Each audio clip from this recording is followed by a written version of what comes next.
आज कोरबा दौरे पर रहने वाले हैं सीएम विष्णुदेव साय। कृषि विश्वविद्यालय के कार्यक्रम में शामिल होने वाले हैं। देखिए सीएम के क्या कार्यक्रम है, आपको बता रहे हैं। देवी अहिल्याबाई की प्रतिमा का अनावरण भी करेंगे। कई विकास कार्यों का लोकार्पण और भूमि पूजन भी करने वाले हैं। आज सीएम साय कोरबा दौरे पर जा रहे हैं। सीएम विष्णुदेव साय कोरबा दौरे पर रहेंगे। कृषि विश्वविद्यालय के कार्यक्रम में शामिल भी होंगे। वहीं देवी अहिल्याबाई की प्रतिमा का अनावरण करने वाले हैं सीएम विष्णुदेव साय। बड़ी खबर है, कई विकास कार्यों का लोकार्पण करेंगे और भूमि पूजन भी करेंगे। सीएम विष्णुदेव साय कोरबा दौरे पर रहेंगे। कोरबा के लिए बहुत ही खास दिन होने वाला है, क्योंकि कई विकास कार्यों की सौगात सीएम साय देने जा रहे हैं। अधिक जानकारी के साथ हमारे सहयोगी खोमन साहू जुड़ रहे हैं। खोमन, देखिए कोरबा को कई बड़ी सौगातें लेकर के विष्णुदेव साय पहुंच रहे हैं और कई जगह पर भूमि पूजन भी करने वाले हैं, विकास कार्यों का लोकार्पण भी करने वाले हैं। कितना खास दिन रहेगा? देखिए अंशिका, कोरबा और रायपुर में आयोजित कार्यक्रमों में मुख्यमंत्री शामिल होंगे। सबसे पहले मुख्यमंत्री की बात की जाए तो कृषि विश्वविद्यालय जाएंगे। वहां ग्लोबल वार्मिंग के खिलाफ जो अभियान है वो छत्तीसगढ़ में शुरू होने वाला है, क्योंकि लगातार हमको देखने को मिल रहा है कि अलग अलग तरह से जो ग्लोबल वार्मिंग हो रही है उसके कारण बहुत सारी दिक्कतें जो है आम जनता को सीधे तौर पर हो रहा है। तो इससे कैसे निजात मिले आने वाले दिनों में, इसको अभियान के रूप में छत्तीसगढ़ सरकार लेना चाहती है। यही कारण है कि मुख्यमंत्री जो है कृषि विश्वविद्यालय कार्यक्रम में शामिल होंगे। कई विशेषज्ञ इसमें शामिल होंगे। किस तरीके से प्रभाव पड़ेगा उस पर चर्चा होगी। आने वाले दिनों में कैसे इस पर निजात मिले, इस पर जो है चर्चा होने वाली। तो इस कार्यक्रम में मुख्यमंत्री शामिल होने वाले हैं। और दूसरा सबसे महत्वपूर्ण कार्यक्रम है मुख्यमंत्री का कोरबा जिले में, जिसमें लगभग जो है 250 करोड़ के जो सौगात मुख्यमंत्री देने वाले हैं। तो कुल मिलाकर बहुत सारे ऐसे सौगात लगातार मुख्यमंत्री दे रहे हैं। आज जब कोरबा जाएंगे तो कोरबा में मंत्री लखनलाल देवांगन भी उस कार्यक्रम में मौजूद रहने वाले हैं। कोरबा के अलग अलग विकास कार्यों की सौगात, जिसमें सड़क है, सिंचाई है, बहुत सारे ऐसे जो विकास कार्य है उसका लोकार्पण भी करेंगे, भूमि पूजन भी करने वाले हैं। तो मुख्यमंत्री लगातार अलग अलग जिलों के दौरे पर जा रहे हैं अंशिका, और वहां बड़ी बड़ी सौगात दे रहे हैं। आज कोरबा वासियों को एक बड़ी सौगात जो है मुख्यमंत्री देने वाले हैं। जी बिल्कुल, देखिए आज कोरबा के लिए बहुत ही खास दिन रहने वाला है, क्योंकि मुख्यमंत्री विष्णुदेव साय पहुंचेंगे और कई करोड़ों की विकास कार्यों की सौगात भी यहां पर देने वाले हैं। आपका जुड़ने के लिए बहुत बहुत शुक्रिया खोमन। आगे बढ़ेंगे, बात करेंगे सुकमा की। सुकमा जिले के कुकानार थाना क्षेत्र के पुसगुन्ना के जंगल में सुरक्षा बलों की कटे कल्याण एरिया कमेटी के नक्सलियों के साथ बुधवार को मुठभेड़ हुई। इसमें 2 नक्सली मारे गए हैं, जिसके बाद सीएम विष्णुदेव साय ने एक्स पर पोस्ट करके जवानों को बधाई भी दी है। उन्होंने लिखा है कि छत्तीसगढ़ के सुकमा जिले के कुकानार थाना अंतर्गत पुसगुन्ना क्षेत्र में पुलिस जवान और सुकमा डीआरजी की संयुक्त पुलिस टीम के जवानों को नक्सल विरोधी अभियान में बड़ी सफलता मिली है। सर्चिंग के दौरान जवानों ने मुठभेड़ में 2 नक्सलियों को न्यूट्रलाइज किया है, जिसमें 5 लाख रुपए का इनामी पेदारास एलओएस कमांडर बमन भी शामिल है। जवानों को नक्सल विरोधी अभियान में मिली सफलता के लिए उन्हें बधाई देते हुए सीएम विष्णुदेव साय ने ये पोस्ट शेयर किया है। एक्स पर यह पोस्ट शेयर करते हुए जवानों को बधाई दी है इस बड़ी सफलता के लिए। मुठभेड़ में 2 नक्सली मारे गए हैं, 2 नक्सली ढेर हुए हैं, जिसको लेकर सीएम विष्णुदेव साय ने जवानों को ये बधाई भी दी है। और अगली बड़ी खबर राजधानी रायपुर से है, जहां 18 जून को साय कैबिनेट की बैठक होने जा रही है। 11:30 बजे से मंत्रालय महानदी भवन में बैठक होगी। मुख्यमंत्री विष्णुदेव साय बैठक की अध्यक्षता करने वाले हैं। खरीफ सीजन पर कैबिनेट मंथन कर सकती है। शहीद एएसपी की पत्नी के अनुकंपा प्रस्ताव पर भी चर्चा संभव है। मॉनसून सत्र पर मंथन कर सकती है साय कैबिनेट। बहुत बड़ी खबर है, 18 जून को साय कैबिनेट की बैठक होगी, जहां तमाम प्रस्तावों पर चर्चा होगी, मंथन किया जाएगा। 11:30 बजे से मंत्रालय महानदी भवन में बैठक होगी। मुख्यमंत्री विष्णुदेव साय बैठक की अध्यक्षता करेंगे। तो वहीं खरीफ सीजन पर कैबिनेट की मंथन हो सकता है, तो शहीद एएसपी की पत्नी के अनुकंपा प्रस्ताव पर भी चर्चा होगी।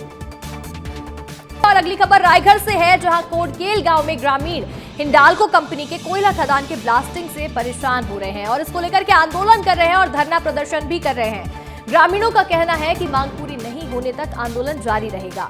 ग्रामीणों के आंदोलन से कोयला खदान से कोयले का डिस्पैच बंद हो गया है। ग्रामीणों की माने तो गांव से करीबन 300 मीटर दूरी पर कोयला खदान है, जिसके ब्लास्टिंग से घरों में दरार तक आ जाती है। कच्चे मकानों के खप्पर टूटकर गिर रहे हैं। पक्के मकान की छत से सीमेंट के प्लास्टर गिर रहे हैं। ब्लास्टिंग से हो रहे नुकसान से बदले अब ग्रामीण मुआवजे की मांग कर रहे हैं। कोटकेल गांव पहुंचकर ग्रामीणों से बातचीत की है हमारे संवाददाता अश्विनी मालाकार ने। ये रिपोर्ट देखिए। गांव में हिंडाल्को कंपनी की विकास किस प्रकार से है कि लोगों के घरों में अब दरारें आने लगी है, उसी की तस्वीर दिखाने आया हूँ। रायगढ़ के कोड़केल गांव में है और यहाँ गांव के पास ही जो हिंडाल्को माइंस है उसकी ब्लास्टिंग हो रही है, कोयला खदान है, तो वो उसकी प्रभाव है गांव में लोगों के घरों तक पहुंच रही है। लोगों के घर किस प्रकार से ब्लास्ट हो रहे हैं देख लीजिए, गांव में ही मौजूद है। घर की तस्वीर देख लीजिए, घर के बाहरी हिस्सा है, किस प्रकार से ब्लास्टिंग के विकास से लोगों के घरों में दरार है वो पहुंच रही है, क्योंकि कंपनी कोयला खोदने के लिए ब्लास्टिंग तो कर दे रही है लेकिन लगातार लोगों के घर हैं वो नुकसान हो रहा है। कितना डर लगता है ब्लास्टिंग ले? डर लगेगा, खपड़ा में झन गिरते, गिर जाते खपड़ा है तो डर लगते तो नहीं रहना बाहर में रहते पर्ची मने काला राबे रात के नहीं गिर जाही था। कितना दिन हो गए घर में नहीं रहते? मन दिन हो गए। कितना डर लगता है ब्लास्टिंग ले? बहुत डर लगता है, वो तो चिप देगा ना, उसे डर लगता है। खपड़ा भी बहुत डर लगता है ना। हाँ, और गिर जाएगा तो नहीं। कब वो हादसा हो इसकी सुते है तो ऊपर में खपरा गिर गई? खपड़ा तो और रोज गिरा था उसने नहीं, लेकिन भीतरी में तो कहाँ खपड़ा गिरी है। अच्छा। हाँ। जब ब्लास्टिंग होते तो घर के भीतर रहते सब घर के बाहर? घर में रसन कहाँ जावे घर ले वहाँ अंगना में निकल के आ जाते घर के भीतर? हाँ, आंगन में है, धसक रही तो क्या कर रहा है। जब ब्लास्टिंग होता है तो घर में इतना दरा माने कंपन आता है जिससे कि हम आंगन में निकल के आ जाते हैं डर से। कोई मुआवजा, कोई कंपनी के जिम्मेदार आते हैं देखने कि आप लोगों को नुकसान हो रहा है? कोई नहीं आते हैं, कंपनी के देखने भी नहीं आते। खबर बालोदा बाजार से है। हत्या का फरार आरोपी गिरफ्तार कर लिया गया है। छोटे भाई ने बड़े भाई को मौत के घाट उतारा था। डंडे और लोहे के तवे से मार करके हत्या की थी। पार्किंग में बाइक छोड़कर ट्रेन से भाग गया था आरोपी। बड़ी खबर बालोदा बाजार से आपको बता दें, जो हत्या का फरार आरोपी अब गिरफ्तार कर लिया गया है। छोटे भाई ने ही बड़े भाई को मौत के घाट उतार दिया था। डंडे से और लोहे से मार मार करके हत्या की गई थी और ऐसे में अपनी बाइक छोड़ करके ट्रेन से आरोपी फरार हो गया था, लेकिन अब फरार आरोपी को पुलिस ने गिरफ्तार कर लिया है। जो है बड़े भाई राजू यदू से इसका अक्सर विवाद हुआ करता था। छोटी छोटी बातों पर दोनों लड़ लिए करते थे। दिनांक 9 जून को भी जब गुनेश्वर यदू अपने मामा से फोन पे बात कर रहा था तो बड़े भाई ने उसे टोका कि किससे बात कर रहा है और मोबाइल छीनने लगा।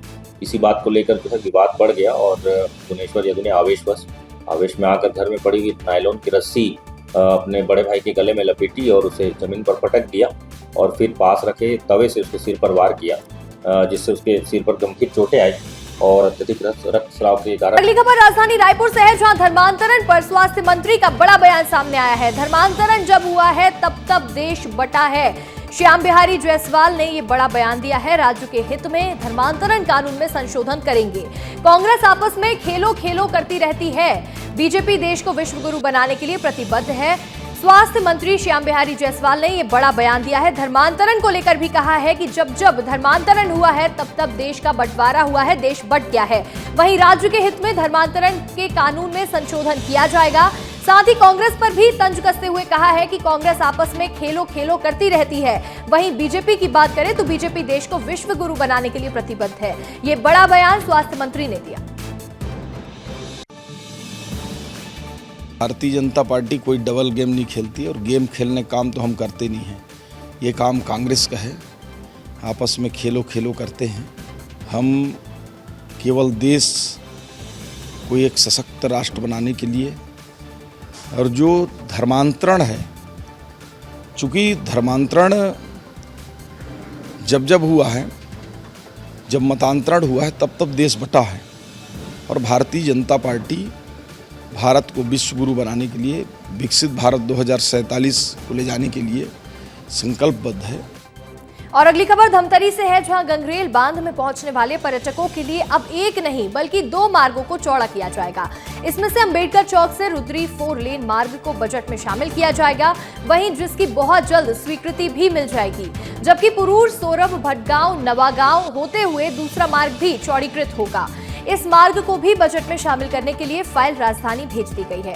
पर्यटन स्थल के रूप में गंगरेल बांध को पूर्ण रूप से विकसित करने का कार्य शुरू हो गया है और इसके लिए पहले सुगम आवाजाही के लिए सड़क बनाना जरूरी है, जिसकी शुरुआत हो चुकी है। वहीं गंगरेल बांध में पहुंचने वाले पर्यटकों के लिए 2 मार्गों को चौड़ीकरण किया जाएगा। और अगली खबर रायपुर से है, जहां पूर्णिमा के मौके पर रावतपुरा सरकार लोक कल्याण ट्रस्ट के तत्वाधान में रावतपुरा सरकार आश्रम में अर्चन कार्यक्रम आयोजित हुआ है। इस दौरान रावतपुरा सरकार ने गौ पूजा और गौ सेवा की। वहीं रावतपुरा सरकार आश्रम में राज राजेश्वरी लक्ष्यार्चन पूर्ण भी हुआ। बता दें, राज रावतपुरा सरकार की मौजूदगी में 1 लाख अर्चन पूर्ण हुए हैं। सभी आश्रमों को मिलाकर 5 लाख अर्चना का पूर्ण हुआ है।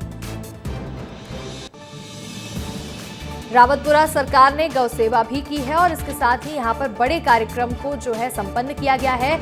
रावतपुरा सरकार की मौजूदगी में 1 लाख अर्चन पूर्ण हुआ है।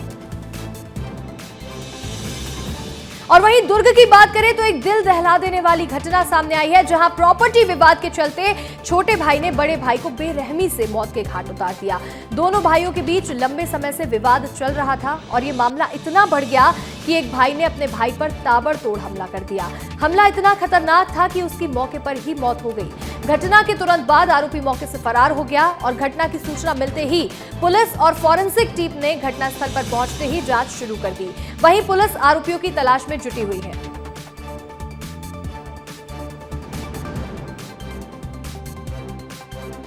दो भाई के बीच में ज़मीन संबंधी विवाद था। घर के ज़मीन को लेकर के डिस्प्यूट था। उसमें छोटे भाई ने, जिसका नाम राजवीर सिंह है, उसने अपने बड़े भाई का मर्डर किया है। राजधानी रायपुर से आपको बता दें, जहां बिजली विभाग की बड़ी लापरवाही सामने आई है। बिजली ऑफिस में मौजूद नहीं थे कर्मचारी। रात 10 बजे ऑफिस पहुंचे कांग्रेस के कार्यकर्ता। कांग्रेसियों ने फोन रिसीव कर शिकायत भी लिखी है। उपभोक्ताओं की शिकायत अफसरों को सौंपी गई है। बड़ी खबर है, जहां पर देखिए बिजली विभाग की लापरवाही सामने आई है। रात 10 बजे कांग्रेस के कार्यकर्ता ऑफिस पहुंचे हैं। वहीं बिजली ऑफिस में कोई भी कर्मचारी मौजूद नहीं था। 10 बजे ऑफिस पहुंचकर कांग्रेसियों ने फोन रिसीव करके शिकायतें दर्ज की हैं। उपभोक्ताओं की शिकायत अफसरों को सौंपी गई है। किस तरह से यहां पर लापरवाही बरती जा रही है बिजली दफ्तर में, ये भी देखने वाली बात है। और देखिए, कांग्रेस कार्यकर्ताओं ने यहां पहुंच करके शिकायत दर्ज की है।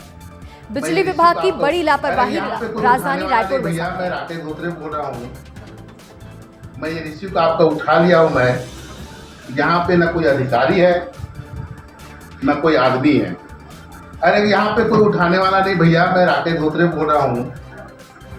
मैं ये रिसीव आपका उठा लिया हूँ। मैं यहाँ पे न कोई अधिकारी है न कोई आदमी है। आगे बढ़ेंगे और देखिए, बीजेपी के संकल्प से सिद्धि अभियान पर डिप्टी सीएम अरुण साव ने भी कुछ कहा है। मोदी सरकार ने देश की दशा और दिशा बदल दी है, ये बड़ा बयान डिप्टी सीएम अरुण साव ने दिया। भारत दुनिया की चौथी बड़ी अर्थव्यवस्था बन गया है। 27 करोड़ लोग गरीबी रेखा से बाहर आए हैं। भारत आयातक की बजाय निर्यातक देश बन गया है। सरकारी योजनाएं जनता तक पहुंच रही हैं। डिप्टी सीएम अरुण साव ने कई बड़े बयान दिए हैं। संकल्प से सिद्धि अभियान चलाया जा रहा है छत्तीसगढ़ में बीजेपी के द्वारा। मोदी सरकार को 11 साल पूरे हो गए हैं और ऐसे में ये बड़ा अभियान जारी है और इसी के चलते डिप्टी सीएम ने ये बड़ी बातें कही हैं। मोदी सरकार ने देश की दशा और दिशा बदल दी है। 11 वर्ष में जो उपलब्धियां नरेंद्र मोदी जी के नेतृत्व में देश ने हासिल की है, वास्तव में यदि कम शब्दों में कहें तो इन 11 वर्षों में देश की दशा और दिशा दोनों बदली है। आज देश में 27 करोड़ लोग गरीबी रेखा से बाहर आए हैं। ये सहज रूप से नहीं हुआ है। इसके लिए इतनी प्रकार की योजनाएं नरेंद्र मोदी जी के नेतृत्व में चली है। और अगली बड़ी खबर बहलौद से है, जहां साइबर सेल की टीम को बड़ी सफलता मिली है। रेप और तस्करी का फरार आरोपी उत्तर प्रदेश से गिरफ्तार कर लिया गया। नाम और पता बदलकर यूपी में रह रहा था आरोपी। एसपी के निर्देश पर साइबर सेल ने बड़ी कार्रवाई की है और देखिए, बड़ी सफलता साइबर सेल को मिली है बहलौद में। साइबर सेल की टीम ने यहां पर देखिए उत्तर प्रदेश से एक फरार आरोपी को गिरफ्तार किया है। रेप और तस्करी के मामले आरोपी पर दर्ज है। नाम और पता बदलकर उत्तर प्रदेश में रह रहा था आरोपी। एसपी के निर्देश पर साइबर सेल ने यह बड़ी कार्रवाई की है और ऐसे में साइबर सेल की टीम को यह सफलता हाथ लगी है, जहां तस्करी का फरार आरोपी यूपी से गिरफ्तार कर लिया गया। आरोपी अपना नाम बदल करके रह रहा था, अपना पता बदलकर यूपी में रह रहा था और एसपी के निर्देश पर यह कार्रवाई की गई है और इस कार्रवाई में बड़ी सफलता साइबर सेल की टीम को मिली। और अगली खबर भी बहलौद से है, जहां विकास खंड शिक्षा अधिकारी को निलंबित किया गया। युक्ति युक्तकरण में लापरवाही पर यह कार्रवाई की गई है। आयुक्त ने अधिकारी जय सिंह भारद्वाज को सस्पेंड किया गया है। प्रोबेशन में शामिल शिक्षक की अतिशेष सूची में की है गणना। एक ही शिक्षक होने के बावजूद काउंसलिंग में शामिल किया गया। इसके साथ ही 5 अन्य मामले में भी शिकायत दर्ज हुई है। कलेक्टर ने आयुक्त को पत्र लिख करके शिकायत सौंपी थी। बालोद से खबर बता रहे हैं, जहां विकासखंड शिक्षा अधिकारी को निलंबित किया गया है। युक्ति युक्तकरण में लापरवाही बरतने पर यह बड़ी कार्रवाई की गई। आयुक्त ने अधिकारी जय सिंह भारद्वाज को सस्पेंड किया गया है और यह निलंबन की कार्रवाई की गई है। प्रोबेशन में शामिल शिक्षक की अतिशेष सूची में गणना की गई और एक ही शिक्षक होने के बावजूद काउंसलिंग में शामिल किया। इसके साथ ही 5 अन्य मामले में भी शिकायत दर्ज की गई थी। तो वहीं कलेक्टर ने आयुक्त को पत्र लिखकर शिकायत की थी।